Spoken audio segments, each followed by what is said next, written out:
Welcome to Run Up The Score, the show where we bring you the latest sports stories within the Atlanta University Center. I am Octavius Walker. And I am Genesis Utopia.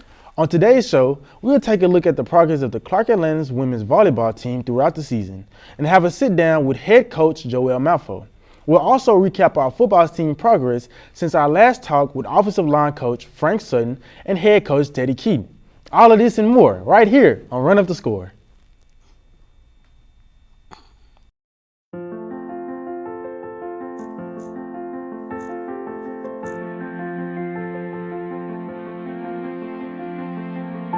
There are a lot of words I would use to describe my daughter. Kind, strong, hilarious.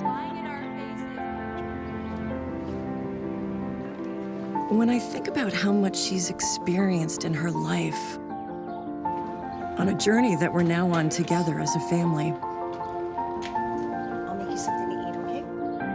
we can't help but be inspired by her every day. Hey, Mom, we're about to start the movie. Oh, yeah, I'll be right there. Okay.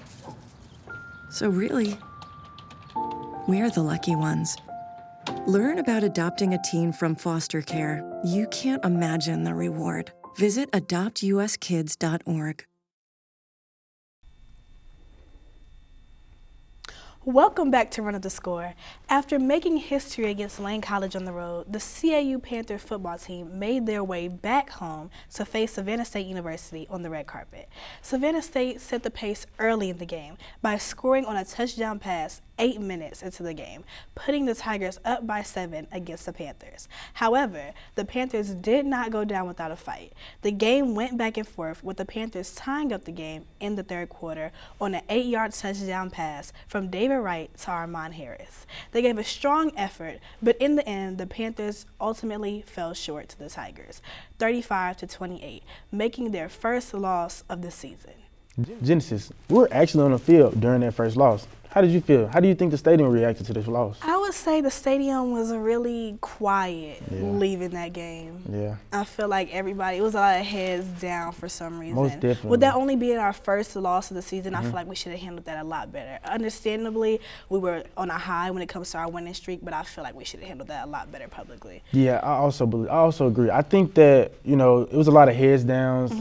Coaches, they had their head down as well. So it just, the stadium weren't feeling it really, but I feel like, we'll come back from it. Our CAU Panthers, we made history already, but we can do it again. Hello, we can do it again. The following week, the Panthers traveled to Wilberforce, Ohio to take on Central State at their homecoming. After leading the entire game, the Panthers lost the lead with 1 minute and 18 seconds left in regulation, giving the Marauders hope about a homecoming win. David Wright led the Panthers down the field with a 3-play, 58-yard drive to give the Panthers the lead against the Marauders 25-20, with 41 seconds left in the fourth quarter to help ruin Central State's homecoming. Speaking of ruined homecomings, the Clark Atlanta Panthers returned home to face off against Miles College for CAU's homecoming. The game began with David Wright scoring a 1-yard touchdown to put the Panthers up in the first quarter. After both teams scored their first touchdown, the Panthers just couldn't get it going on the offensive end. And unfortunately, the Golden Bears took advantage of this, scoring 28 unanswered points, putting Miles up 35-7 with 5 minutes and 44 seconds left in the third quarter.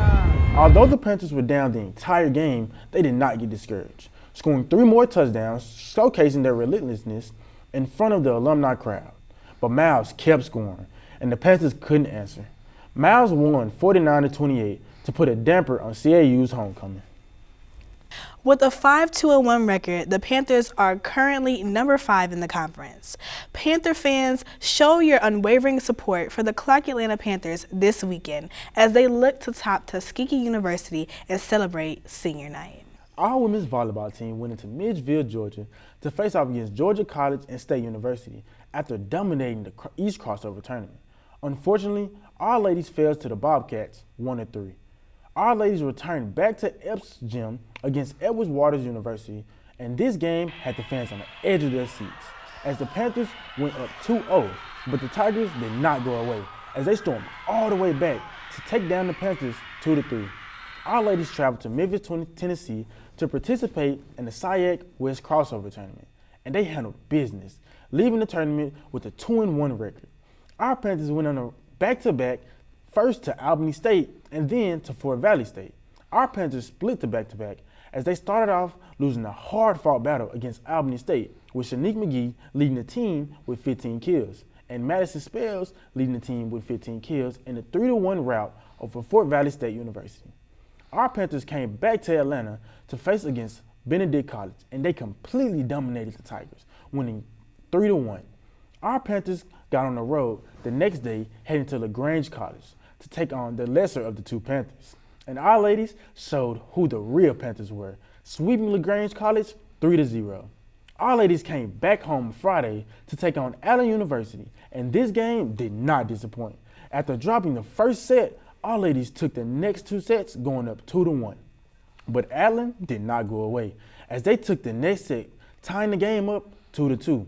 But our Panthers' relentlessness allowed them to make an effort to get them to the victory, winning the set 15-10 behind Shanique McGee's amazing 19-kill performance. Yesterday, our ladies took on Savannah State, and both teams came out to play. As the game came down to the final set, after dropping the first set 29-27, our Panthers came back the next two sets and showed their dominance, taking a 2-1 lead, but the Tigers did not go away, winning the fourth set and tying the game up, giving our Panthers the run for their money. And it did not stop there, as the Tigers continued their momentum going into the last set, defeating our Lady Panthers 15-6. When we come back, we'll be speaking with Coach Mafo about the season so far.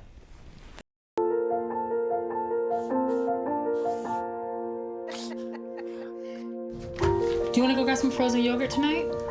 Maybe another time. Thanks, though. Hey, Charles, how do you like your burger? Ooh, well done, I hope. I love this tree.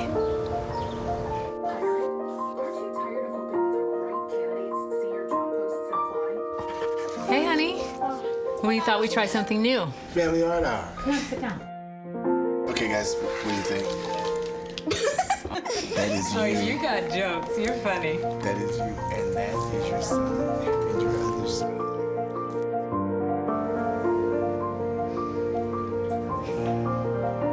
Learn about adopting a teen from foster care. You can't imagine the reward. Visit adoptuskids.org. And welcome back. Right now, we're here with Coach Joel Mafo. Welcome to the show, Coach. Thank you. All right, I have a couple questions for you. In your second year as head coach, you've managed to keep the team afloat after battling many hardships. How are you able to get the ladies to believe in your process? Well, we are battling a lot of hardships, actually. I have a lot of players that are injured, and every week is something new. But thank God, we are starting to get everybody back, and we have to get back in our flow with making sure we can finish the season on a high note. How to keep them afloat is motivation. They gotta want it more than I want it, right? And they have to show that every day at practice, every day in conditioning. We do practice at 5:30 a.m. in the morning. It is difficult as a student to wake up that early, but they do. They come there, and we put in the work, and we just have to keep believing that we can do, and we will. So what can you tell me about the ladies' determination for waking up at 5:30? I know that's hard. I know that's very difficult, but I know they manage to come out every time and perform for you. So how can you tell me about the ladies' motivation? It's dedication. To be a student athlete is a full-time job. A lot of people don't know what goes beyond the games. There is a whole preparation, and it's mental as well. Right. So some days you don't feel like being there, but you have to get past that to still, hey, we want to win this game. We want to make it to the playoffs. We want to win a SIAC championship. So it's them wanting to do it more than it's me wanting them to do it. Right, I understand that. So you've added some new additions to the team in the offseason.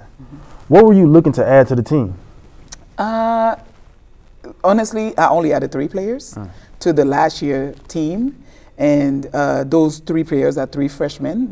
I wanted to add some youth to what we had. And now they've managed to get themselves into the lineup, which shows that they want to be in the lineup and bought into the program and what we're trying to do as Lady Panthers. And right now, you know, as freshmen, they're going to make those mistakes. And right now we're trying to grow into that. Hey, yes, you can make this mistake, but not many times, right? So it was new blood, and they came in ready to work, and we're going to be okay. That's good. So with the new freshmen coming in, how are they able to contribute to the team's chemistry? So they hang out a lot. It's easier when they all live together in the same dorm, so that makes it a little easier. So they see each other every morning at 5:30. They see each other when they go to weight room. They see each other at practice. So they're forced to kind of hang out together. So the team chemistry is there in the sense of they only had to follow what the returners did. Okay. Yes. Also, right now the team is 3-2 at home and 4-3 on the road. How do you prepare the ladies to perform in such tough environments? Well, playing at home is always nice because we have the crowd for us, and now thank you for the crowd. Thank you for coming. Keep coming. On the road is a little difficult, but we find something we call we all we got, right? So when the crowd is a little rowdy, sometimes it is, we look at each other and say, yo, we all we got. We got to get out of it, and we find our own motivation, and sometimes we get into it with the crowd. I'm not going to say that out loud. But it's fun because it brings such a competitiveness in the players, especially our seniors. That's the last route. So they want to get out on a high note. So it's all about we all we got. Thank you for coming to the show, Coach. Thank you so much for having me. Come support our Lady Panthers November 14th and 15th at 6 p.m. at Epps Gymnasium. And speaking of being back at Epps, the official 2024-2025 basketball schedule has now been released for our men's and women's basketball team. And after losing key players such as Jalen Neesmith, Elijah Stewart, and Andrew Stewart, as well as Chris Martin, Clark Atlanta does not know where to turn. Octavius, what are your predictions? Honestly, I believe that Coach Jordan gives this team a very good chance to win a championship again. With Shamani Fuller putting up 20-8 in the championship against Miles College, winning 65-55, and Shamani and Kyrie Kane being a defensive player of the year, I honestly believe that we can go back to back. And let's talk about that celebrity basketball game that happened over homecoming. What did you see out there? During the scrimmage, we were very athletic, throwing down mini ducks, east bays, windmills, reverse dunks. And there was a lot of great shooters out there. And they play with a lot of intensity. So I feel like this year, we might go back to back. We might just go back to back. And let's talk about our Lady Panthers. Coriana Evans, women just like her as well on that court alongside her, making sure that Clark Atlanta stays on the map. What do we see for them? And also, we can't forget about 50th senior Trinity Jones. Yes. Trinity and Coriana, they play so well together. And I feel like they complete the team. Being the captains this year, I feel like they're gonna come out and show the team what they actually mean to this team. And that's all we have for today's show. Until next time, I am Octavius Walker. And I am Genesis Utopia. And this has been Run Up The Score.